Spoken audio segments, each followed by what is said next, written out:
I just wanted to start and open and say how important and wonderful this moment is, sitting here with the two of you who I've admired and loved for so many years.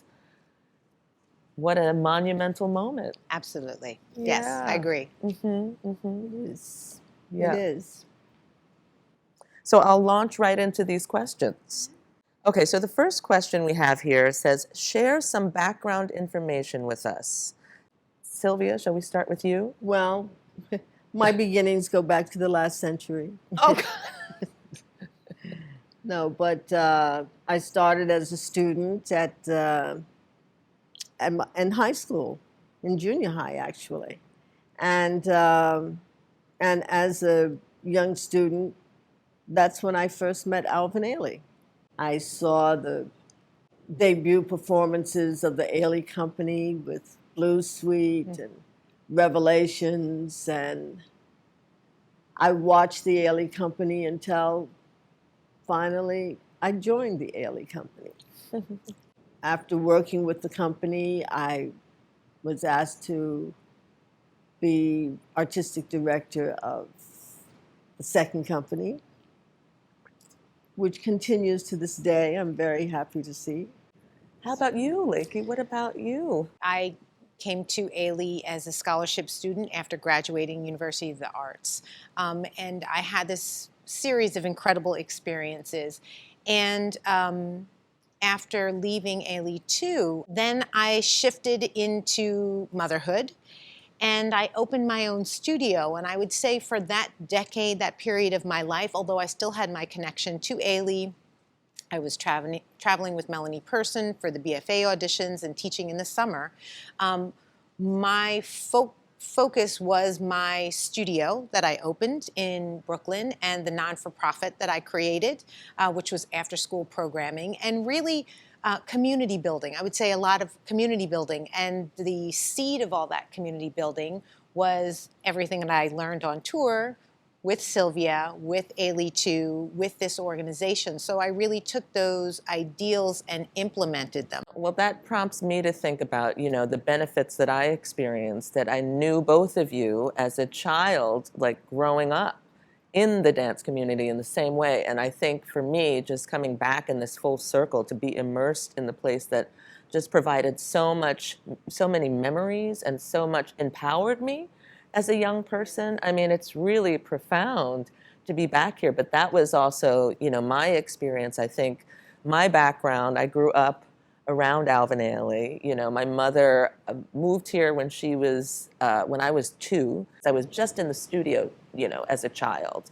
And I just remember watching the process and seeing, my goodness, how powerful it was to see people grow, so quickly before my eyes. But then I think what was really powerful for me through dance is what they were not saying. Like being able to watch the body language, and say, oh my gosh, right, that was so on a behavioral or human in terms of kind of breaking down humanity or looking at them.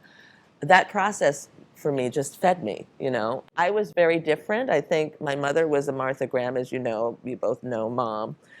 She was really a modern dancer, and I don't know what really led me to ballet, but I think I probably wanted to pave my own way a little bit, and find my own voice. So I just took an interest, and I think her story really inspired me. She had been very talented and was studying in Chicago with Edna McCrae. And I think at 11 or 12, the teacher, Edna McCrae, said, Denise, if you're interested, you're really going to have to work hard because there are no ballerinas of color.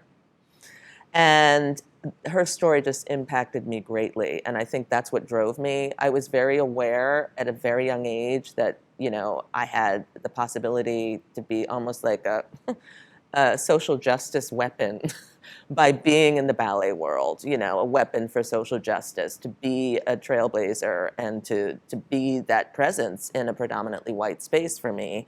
And also I think of watching the Ailey performances and seeing, Judy, especially with my height, I always felt for the ballet world, 5'10" just wasn't the norm. But I saw I saw all of you on stage, and those images were like, yes, Fran, you can do it too. So I think those memories for me just have held me my whole life, which is really magnificent.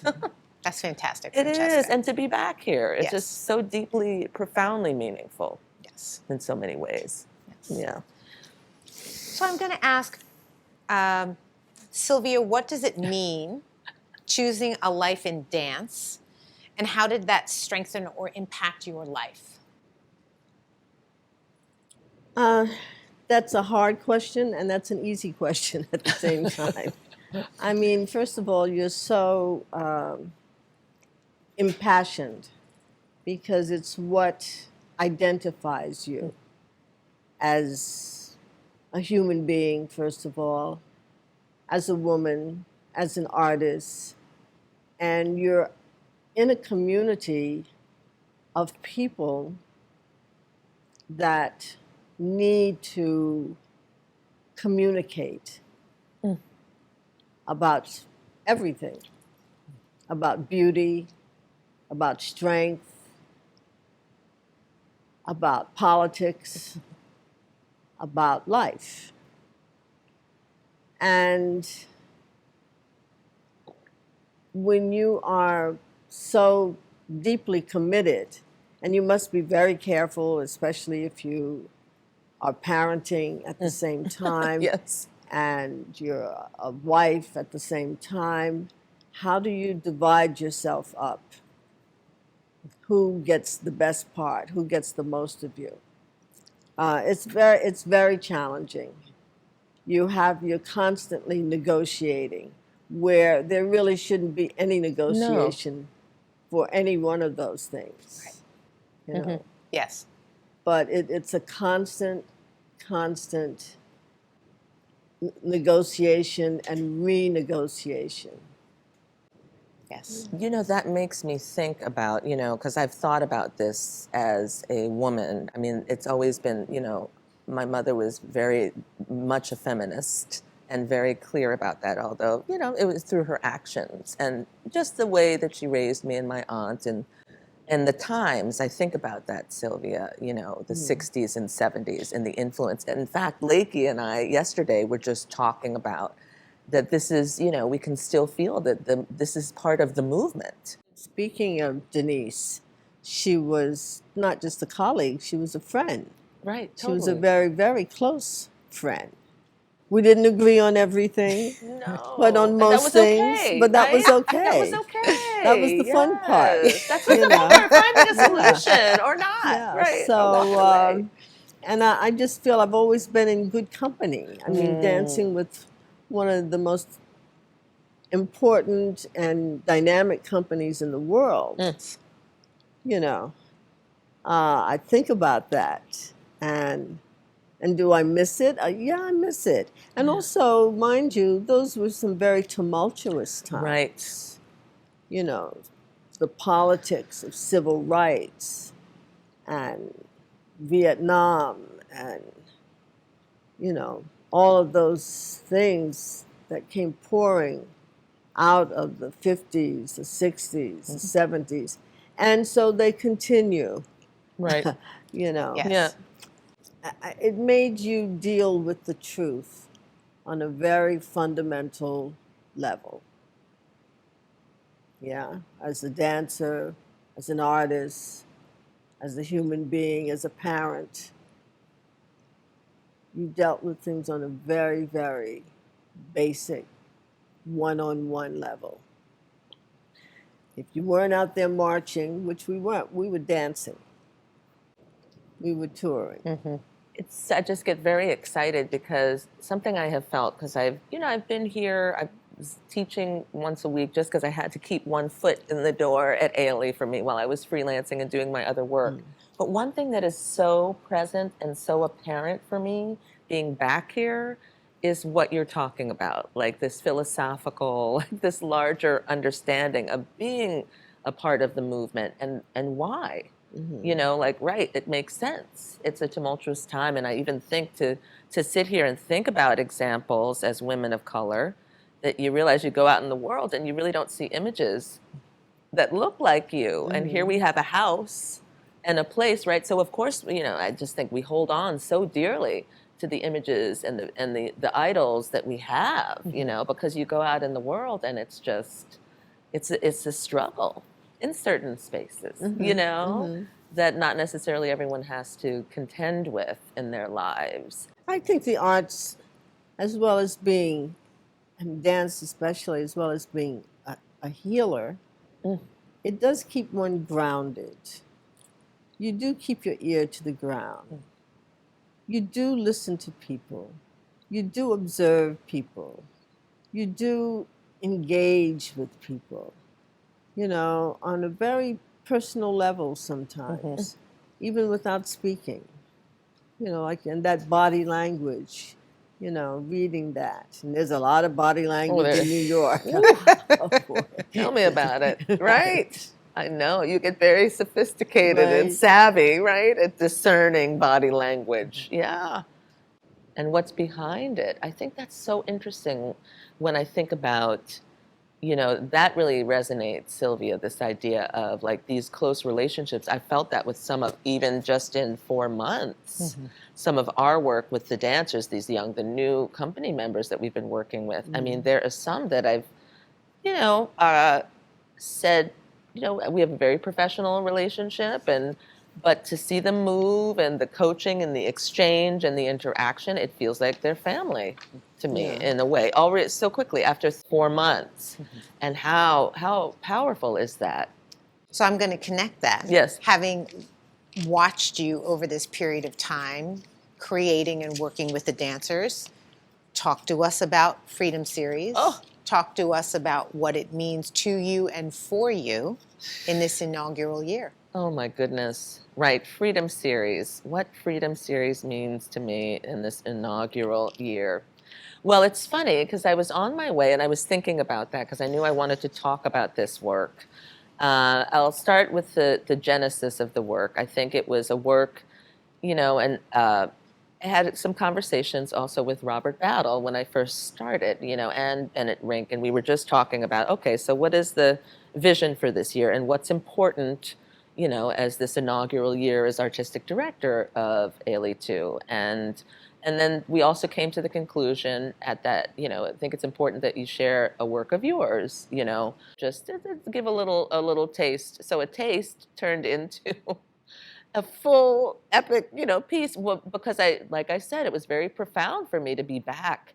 And I also thought, right, this is an opportunity to really say what is important artistically to me, and it's the inaugural year and this opportunity. I wanted to really maximize this moment and to share who I was as an artist, but also for me, choreographically, like collaborating with the dancers, like deeply collaborating and having them, in certain moments, creating choreography for them and then having them also respond. And so that process was important for me to like also give the dancers. So I just started by creating in Freedom Series these series of vignettes that were, I started with just these little beautiful solos and duets and vignettes of kind of works and pieces and memories and people that had influenced me. And I realized in hindsight, I said, oh my gosh, that's what's coming out. Like these memories of Ailey as a child and, going to Europe and Frankfurt and coming back and my mother passing and leaving.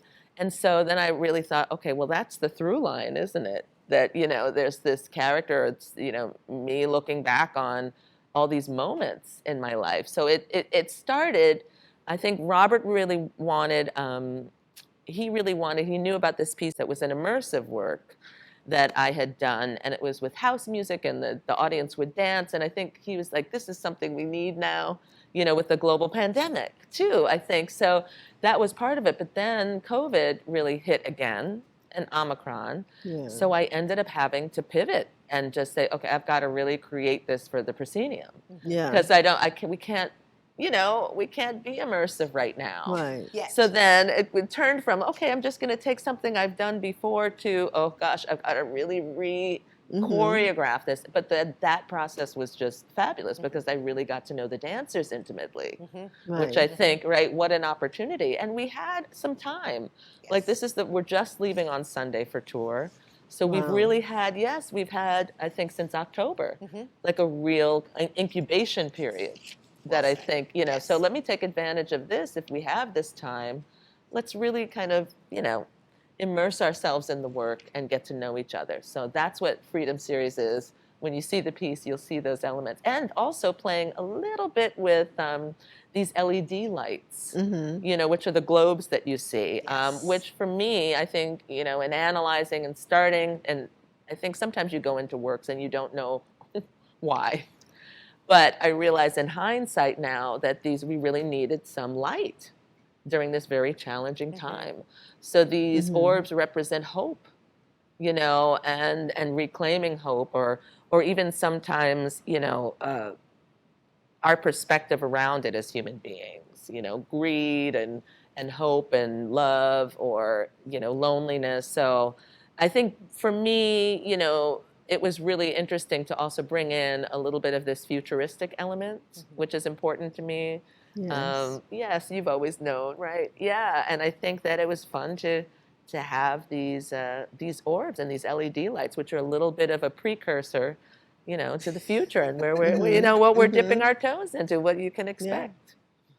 I'm going to use that as a segue, Francesca. Just segueing all over. I'm segueing.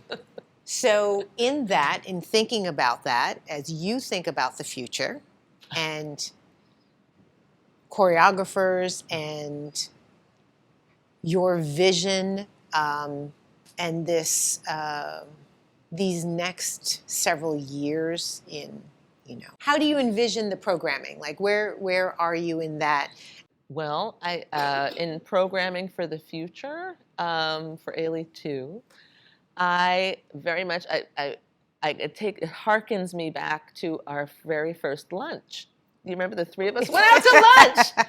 I mean, it harkens me back, right? Because we wanted to start our job, our tenure, and Sylvia, what do you think? What do you, And I remember you saying at that lunch, and then we had another lunch, just sharing with me also, I think it's really, we've talked a little bit, and one of the things I feel is really strong in propelling me is legacy shaping the future.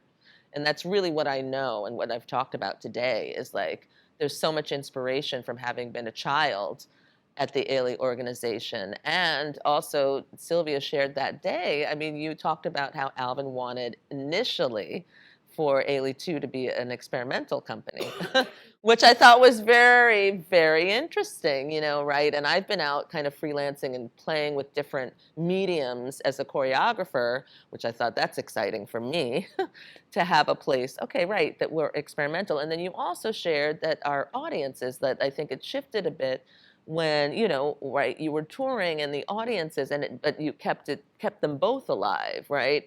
That we have also where like Alvin was creating dances for the people, that's always in, the choices for the future. It's like, I say, we're part of the movement. And that legacy is so powerful and so inspirational.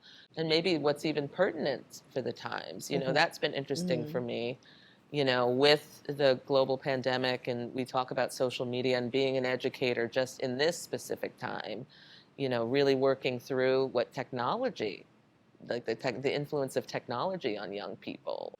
The company, I feel, is always evolving. Progress. So you don't have to feel like you're breaking any rules, right, when you're moving forward. It's so funny that you said it. It kind of tickles me because, people have been asking me, so what's it like at Ailey? It's such a big institution. And I think about it and I go, Sylvia, you're so right. I was like, it's an institution built on innovation.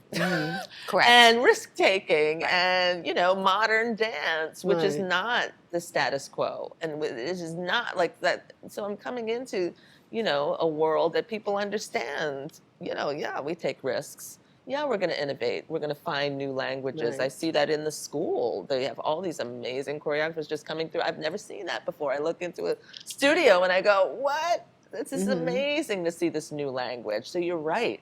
That evolution and that space of progress, progress and change. Right. It's living, it's promoted in this space. It's supported in this space, which is exciting.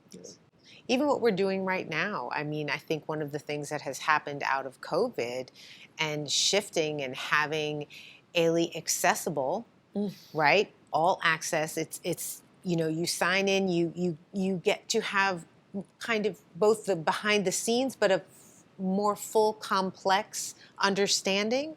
And because we have a digital age, because we're able to do all of that, I think that for those people where, you know, Ailey is not traveling to, or they're, you know, this is not, we're not able to be connected in the in-person sense. We have this kind of connection, which is deeper. Maybe they would never be able to hear this, or we would not be able to have the opportunity to share in this way. And so I think about the things like this that have come out both from COVID and having to pivot, but also in understanding that innovation and progression and looking at what other ways that we can continue to reach out and be open to people reaching in. is so important and inspires me to think about more, right? Because we get to be with our audience in a different way, and they get to be with us in a different way, which is fantastic.